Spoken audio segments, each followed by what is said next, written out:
gente, tudo bem com vocês? Eu sou Viviane Santos e hoje eu serei a sua professora de língua portuguesa, como sempre, tá certo? Hoje a gente continua falando aqui do novo acordo ortográfico, né, que a gente começou na aula anterior e a gente adora, tá certo? Eu queria lembrá-los que nós estamos ao vivo, mas que essas aulas podem ser reassistidas no momento em que você quiser, pelo app do Educa Recife e no nosso canal também lá no YouTube, tá certo? Você pode curtir, comentar, compartilhar as suas ideias e a aula com quem você quiser. Olha que coisa fantástica! Quem faz o chat, né, pelo app você tem acesso ao nosso chat. E quem faz a comunicação entre vocês e a nossa aula de hoje é a professora Camille Borba, também de língua portuguesa. Vamos dar um oi para ela? Olá, gente, tudo bem? Como sempre, é um prazer estar aqui com vocês hoje.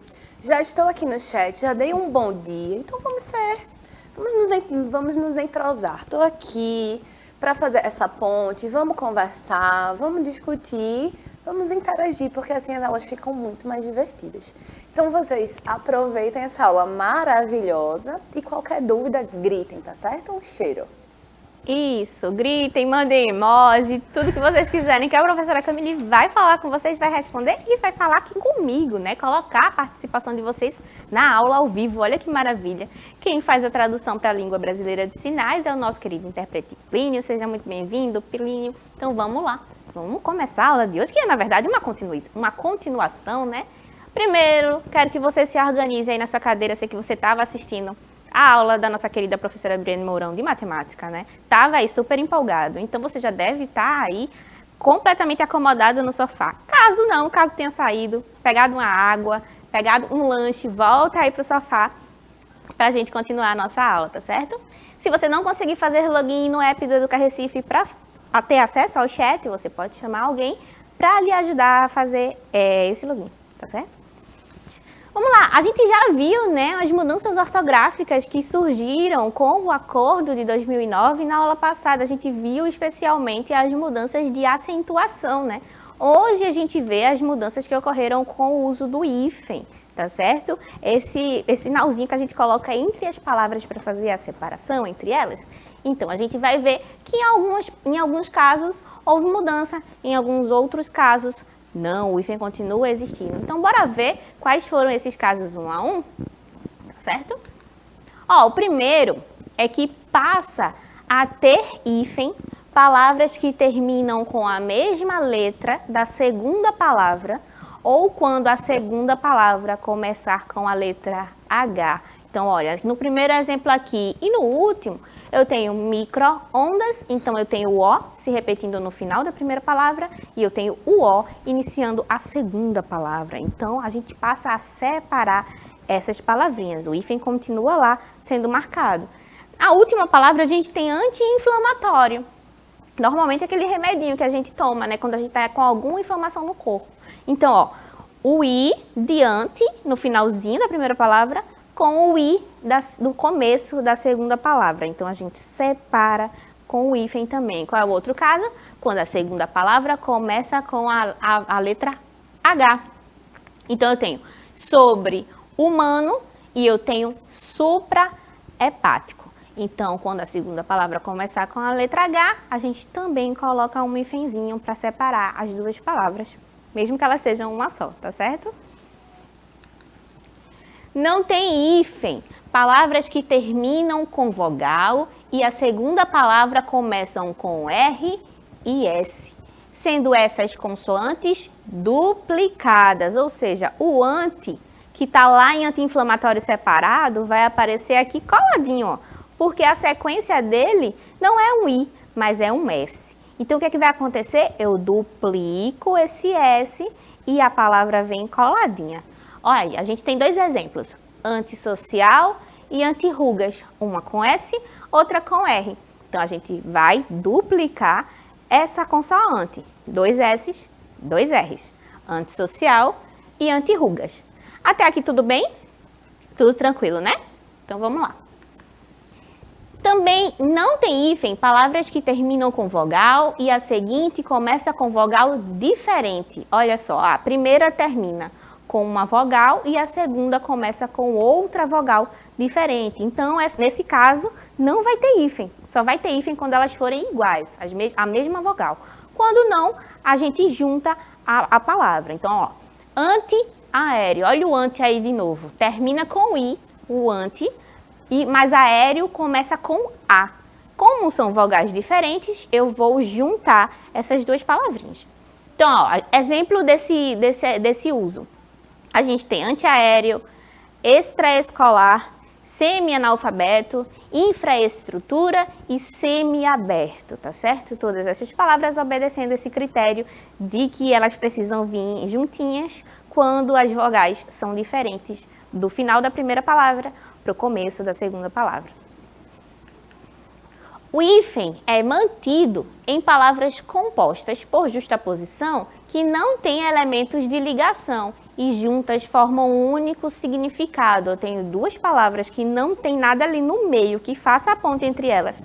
Eu não tenho uma preposição, então elas vão ser separadas com o hífen, tá certo? E juntas, essas duas palavrinhas, elas formam um único significado, tá certo? Então eu tenho guarda-chuva.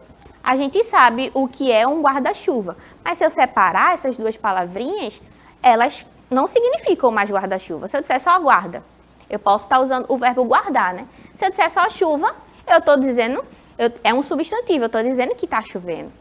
Mas juntas, elas significam o objeto guarda-chuva, que a gente utiliza quando está chovendo. Ou seja, ele tem um significado próprio, tá certo? A palavra toda vai ter um significado próprio. A mesma coisa acontece com meio-dia, segunda-feira, decreto-lei. Meio-dia, a mesma coisa. Meio-dia, a gente sabe que é o quê? 12 horas da tarde. Se eu separo meio e dia, eu tenho dois significados diferentes. O dia é o meu dia inteiro, o meio é o meio do caminho, ou seja, não é o começo, nem é o final. Juntas, essas palavras ganham um único significado, marcação de tempo. Então, eu tenho aí o meio-dia, certo? Mesma coisa acontece com segunda-feira, mesma coisa acontece com o decreto-lei. Já em palavras compostas por justaposição, que não tem a noção de composição de significado, ou seja, juntas elas não dão um significado único, o hífen não é empregado. Olha, eu tenho paraquedismo, paraquedas e paraquedista. E são palavras que, se a gente colocar um hífen entre as duas, elas não vão criar um significado por si só. Então, elas juntas precisam elas precisam ter sentido quando elas estão juntas. Então, aí a gente não tem o emprego do hífen. Massa? Não tem hífen também palavras que terminam com ré e a seguinte começa com é. Eu tenho 3 exemplos aí, ó. Eu tenho o prefixo ré nas 3 palavras e a segunda começa com a vogal é. Então, eu tenho reeleição, reeducação e reeditar. Então, esses 3 exemplos obedecem essa regra de unir o prefixo ré com a palavra em si, tá certo? E a gente não utiliza hífen nesse caso. E a vogal aparece duplicada, né? Porque a gente soma a vogal do prefixo ré mais a vogal que está iniciando a nossa palavra naturalmente. Então, juntas elas aparecem as duas juntinhas ali.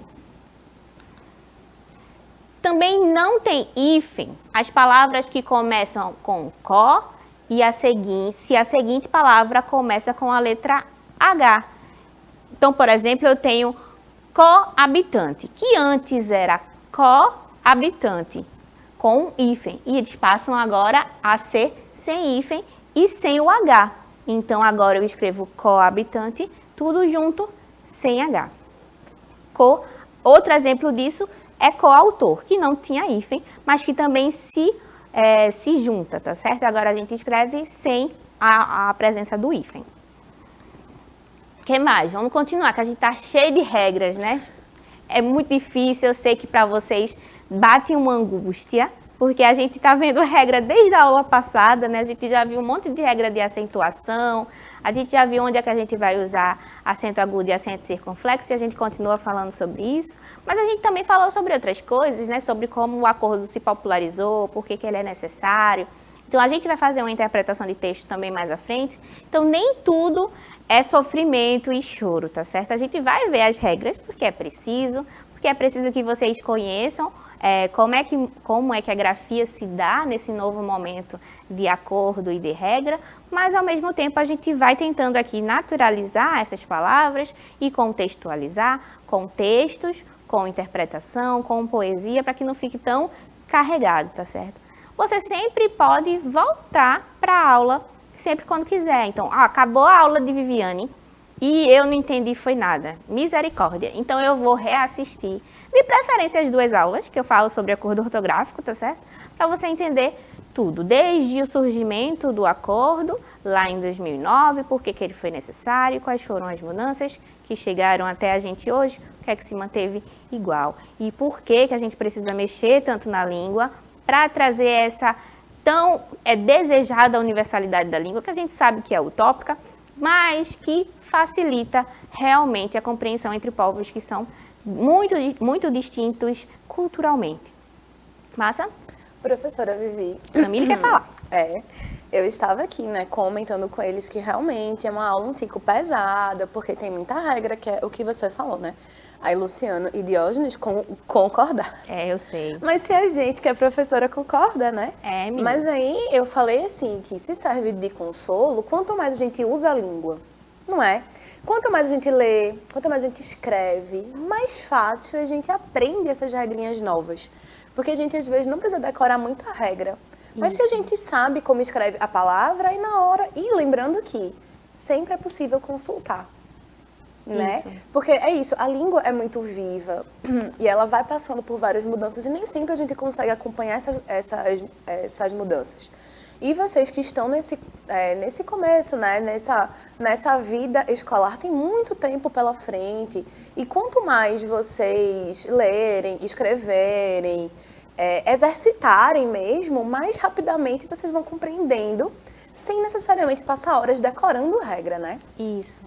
E aí fica aqui esse comentário. Uma forma de fazer isso, de fazer essa prática, é através da leitura, né, da literatura em si, mas também da produção dos próprios gêneros textuais que a gente vem aqui apresentando a vocês ao longo de todo o ano. A professora na escola também, o professor também está apresentando várias formas de vocês utilizarem a linguagem, seja numa produção escrita a lápis e papel, como é comumente feito, ou também com produções online, tá certo? Não é só porque você está num ambiente digital que você não pode usar a língua pertencente à norma padrão, por exemplo, né? Nem tudo precisa ser abreviado. Então, todas essas formas de comunicação e de uso da linguagem são um reforço para que a gente exercite o que a gente está aprendendo na regra, o que a gente está aprendendo na gramática, tá certo? Vamos continuar, tá certo? Se ficar muito pesado, vocês também gritem aí no chat, que a professora Camille vai dizer para mim. Algumas palavras com encontros consonantais, né? Lembra que o alfabeto é feito de consoantes e vogais, a gente viu isso na aula passada. Quais encontros consonantais, Vivi? CC, C cedilha, PC e P cedilha e PT sofreram mudanças na escrita, como estas abaixo. Ó. Então, eu tenho aqui palavras que sofreram mudanças na escrita. Ó. Afetivo virou afetivo. Adopção virou adoção. Atividade, atividade. Direção, direção. Exato, exato. Ação virou ação. Então, essa consoante que estava aí meio perdida, meio muda, vamos supor assim, porque ela não tinha a vogal para lhe fazer companhia, ela, em algumas palavras, ela desaparece, tá certo? E aí a gente tem a nova escrita dessas palavras que eu trouxe aqui para vocês. Vamos continuar.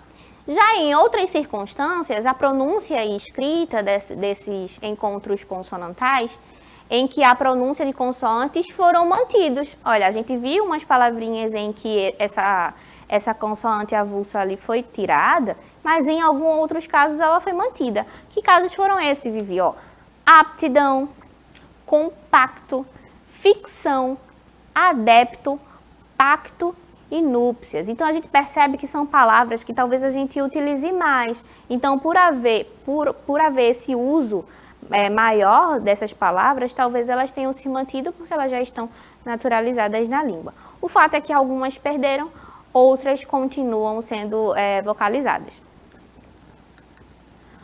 Algumas outras palavras apresentam dupla grafia e é por isso que a gente fica desesperado às vezes, né? Porque tem dois jeitos de escrever, misericórdia. Não basta a língua ser tão ampla e diversa, a gente tem duas formas de escrever uma mesma palavra. Mas isso é bom, significa que do jeito que você escrever vai estar certo. A probabilidade de você acertar é maior, né não?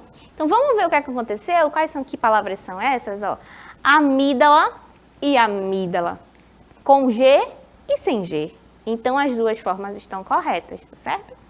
Súdito e súdito, com o B, no comecinho aí, com o B e sem B. Então, as duas grafias também estão certas. Agora, engraçado é que o som, né, essa consoante que está aqui no meio, ele não é tão marcado na palavra. Então, aqui a gente já desconfia de que talvez, se eu tirar essa consoante, não tenha nenhum impacto na minha palavra, porque não há marcação fonética dela quando eu falo, né, na oralidade. Concepção e concessão, recepção e recessão, fato e facto. Então, são essas as palavras que podem ser escritas de uma forma ou de outra, que vão estar corretas de acordo com a nova ortografia do mesmo jeito, certo?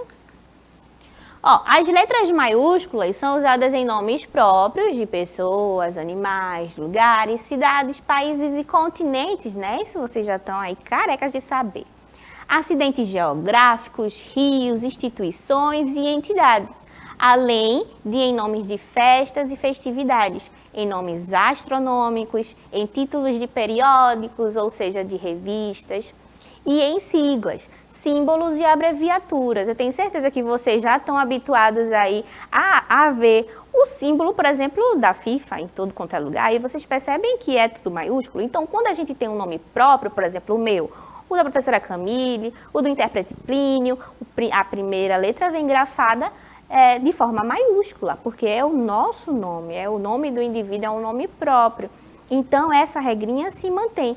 Vamos ver agora os exemplos disso tudo que eu trouxe, ó. A gente tem exemplos como Marta, que é um nome próprio, FIFA, que é um nome de uma instituição, França, que é um nome do país. Então, toda vez que vocês forem escrever o nome do Brasil, precisa ter letra maiúscula, tá certo? E Brasil com S. Brasil com Z é só no estrangeiro.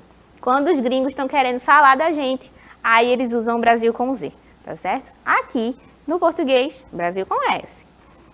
E Marte, que é o nome do planeta, né? Será que um dia a gente chega lá? Bom, se a gente chegar e for escrever um texto, tem que ser Marte com letra maiúscula, tá certo? Porque é o nome próprio do planeta. Vamos fazer um exercício, ver se a gente lembra de tudo isso que a gente falou ao longo dessa semana. Vamos ver se ainda está na cabeça de vocês? Ó, identifique a alternativa em que todas as palavras compostas estão grafadas de acordo com as novas regras. Meu Jesus Cristo, é nessa hora que o desespero bate.